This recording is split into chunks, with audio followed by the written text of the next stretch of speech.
So this is the beginning of my in-depth review of the Scala Q3. So Scala sent me this product to review for you guys, and the one cool thing that I really like about it is the Cardo community. So you connect your Scala to your computer, log on to the community, and you register your product, and then it makes you kind of like your Scala like Facebook page. It's you just register your device, and from here you can control all your settings for the device. Like you got like right here, your Scala is equipped with Vox technology for safe and hands-free operation. Voice command, you can turn it off. You can adjust the sensitivity of the voice command, which honestly is relatively sensitive. Mine was on medium. I just registered my device and dropped it down to low. If you're listening to music, it does get kind of hard to like have the urge to sing along or say anything, because it'll just stop your music, which is kind of a pain. So that's cool that you can adjust that, or you can just straight up turn it off, because I was actually wondering that. And then you have your AGC sensitivity. So basically, it's called AGC, short for automatic gain control. So if you have the Q3, you'll notice whenever you speed up, your music gets a little bit louder. You slow down, it gets a little bit more quiet. It's basically just adjusting for the wind noise and how loud everything is around you. It bumps up the volume a little bit, bumps it down a little bit, just according to what you're going through at the time. You can also go ahead and preset up to 6 FM radio stations, because the Scala Q3 does have an FM tuner. So you can tune into, if you ride around the area where you live, you can tune in to any radio station you want. This is where you're going to actually set your presets, just like in your car, where you would set you'd set your radio presets or whatnot. This is the same thing. You just set it on the computer. So it's pretty cool. You set everything up right here. Choose your language. This is where you're going to get your software updates, and I think it's a really great tool to have for the product.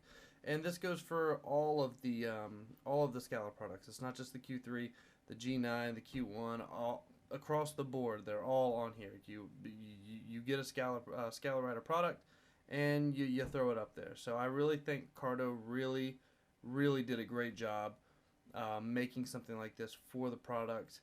I think it's a great tool to have, and it's a great way to learn about your device and to get it down and to learn everything that you can about it. Alright guys, so now that I showed you the Cardo community, here is the unit on the side of my AFX FX39 helmet. So first thing I notice, and first thing you're probably going to notice, is how small the unit is. It's very low profile, very sleek, very tight to the helmet. And the way I have it on, you can mount the Scala onto the side of your helmet in 2 different ways. You have a sticky mount, and you also have the clamp mount. I'm currently using the clamp mount, and it's exactly what it sounds like. You clamp it onto the side of your helmet. This base station, which the unit actually comes off of, this is the actual clamp.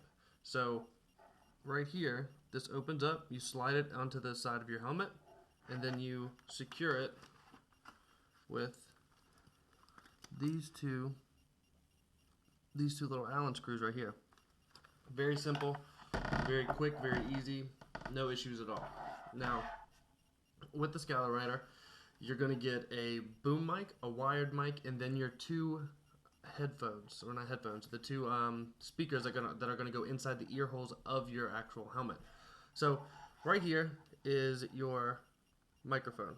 That just pops right out once you open up the clamp. These are your speakers. So one cool thing about the Scala is you can use any 3.5 millimeter speakers with your unit. So there's been a few times on highway rides I would recommend that you pop this out, tuck it in, throw in some earbuds, because although the speakers are pretty good quality, when you're going 80 miles an hour on the highway, especially when you got a helmet like mine that's really breathable, it tends to let in a lot of noise, which kind of ends up battling the sound coming out of your speakers. So I would say for around town riding, anything not on the highway, the speakers are more than adequate. Once you get on the highway, or if you're going to do any extended rides, I would recommend throwing in some earbuds. Really easy, like I said, just boom, tuck this inside of your padding, plug in your headphones, put them right in there. And what I was doing is plugging in the headphones, putting the headphones on, and getting my head close to the helmet, tucking the excess wire from my headphones in the back of my helmet, and then just putting my helmet on. That way you don't have any cords like flapping in the wind or whatnot. So that's the base station, and that's the two connections for the speakers and the microphone. This is the actual Q3. So 2 buttons on the front, very usable. They're both very easy to use with gloves on, so no issues there. First button, this is going to be the pairing button. This is the button that you're going to use to pair any of your buddies' Q3s to you. So whenever you ride, you can talk back and forth more like a walkie-talkie instead of like just on the cell phone. So this makes it really easy. They do have a range of 3,200 feet, which ends up being 1 kilometer. So if you're in a group ride, that should be more than enough. I know the G9 goes up to about a mile. But in all reality, if you're on a group ride, you're going to be closer together. So 3,200 feet is, by all means, more than what you need. So that's the pairing button to pair with other Q3s. This button right here is this is the play button for your music, as well as the button to answer and hang up phone calls. Here you got your volume up, volume down. Once again, very easy to get, not too hard, and this is all a rubber coating. Like I said, very easy to use, very easy to feel even with gloves on. And with this rubber coating, this is dust proof as well as waterproof. So up volume, down volume, and then you got your micro USB charging port right there. You'll get about 8 hours talk time on this device. I know I charged it 2 weeks ago, and I just had to charge it yesterday. So the battery life is phenomenal on this device. It might die on you if you're a touring rider that's gonna ride for extended distances at a time. But I know for people like myself who ride a sport bike, there's probably not going to be too many instances where you're on your bike for more than 8 hours straight. So it's going to work great for the sport bike community, and it's an absolutely amazing device. So you saw me take it off the clamp. This is how you put it on. Mine's kind of difficult because I got this lip here. There we go. So it's on there nice and secure. And you don't have to worry about this thing coming off, especially with the clamp mount. That's why I opted for it. This is going to be permanent on my helmet.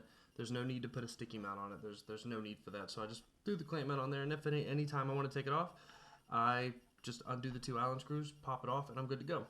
So with this, you get a wired mic and you get a boom mic. So I opted for the boom mic option. Gives you a little bit more flexibility in how you can position the mic instead of kind of pigeonholing yourself into one spot. So mine is right behind the cheek pad, and it comes up right here, right in the front of my helmet. The wind noise cancellation on this device is absolutely superb.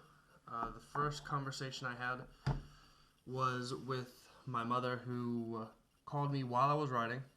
Like, once again, very easy to use the buttons, very easy to answer the phone.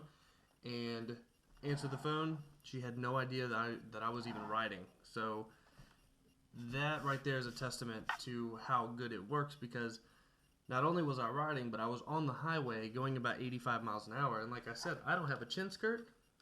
I don't have anything blocking the extreme amount of air that my helmet lets in to get in the helmet. And with this, it didn't miss a beat.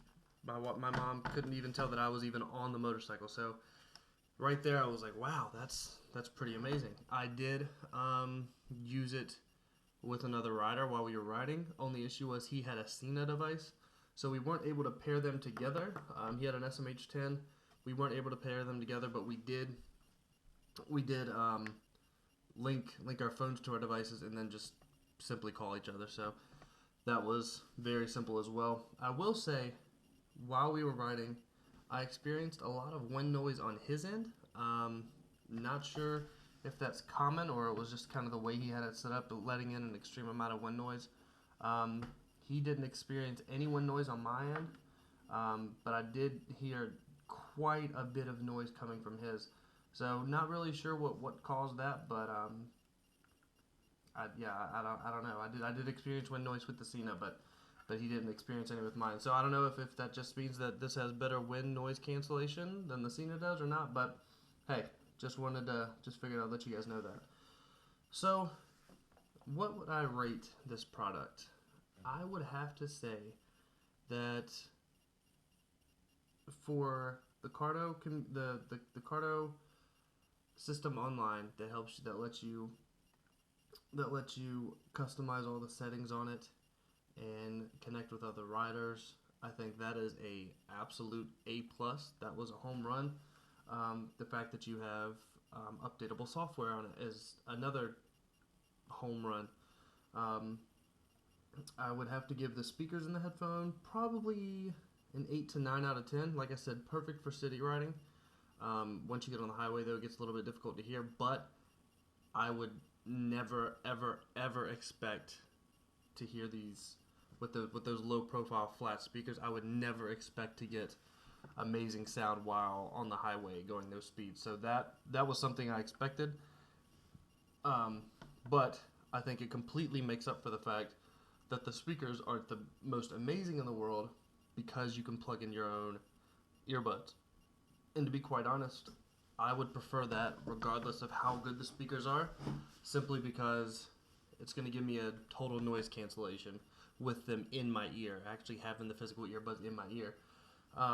So that, for me, makes up for the fact that the speakers aren't the most amazing speakers in the world. So I will give that a 10 out of 10 just because I have that ability to switch them out. Usability, like I said, very, very, very simple interface. Pair, answer phone, play music, pause music, hang up phone, volume. It's very, very, very simple. If you can't figure out how to use this, you shouldn't be riding a motorcycle because it's much more complex to ride a motorcycle than it is to operate this piece of machinery. Overall, I would have to say that I would give the Q3 for its price point and for its target market, being the mid-level unit in the Cardo / Scala rider brand. I would have to give it a 10 out of 10, simply because of all of the capabilities and all the functionality that it has, given the price point that it's at. It does almost everything that the G9 does. Almost everything that the G9 does, and everything that it does that the G9 does, it does it just a little bit lower end, but it is amazing at what it does. I didn't mention it does have FM radio, so you get 6 presets you can set your favorite radio stations to, and you do that on the Cardo online services that I showed you previously, and it's amazing. I absolutely love this product. I would recommend it to any and everybody looking for a Bluetooth headset for their motorcycle. Beautiful, beautiful, beautiful product. The guys at Cardo are absolutely amazing, and they will help you with any and everything you need. So, final verdict on the Scala Rider Q3, definitely buy it. Definitely buy it. Great price point, great functionality, and I would recommend it to anybody. Hope you guys enjoyed this review of the Scala Rider Q3, and hopefully I can be bringing you guys more reviews from the awesome guys over at Scala Rider and Cardo Systems. So look forward to more reviews. Have a good one, guys. Peace.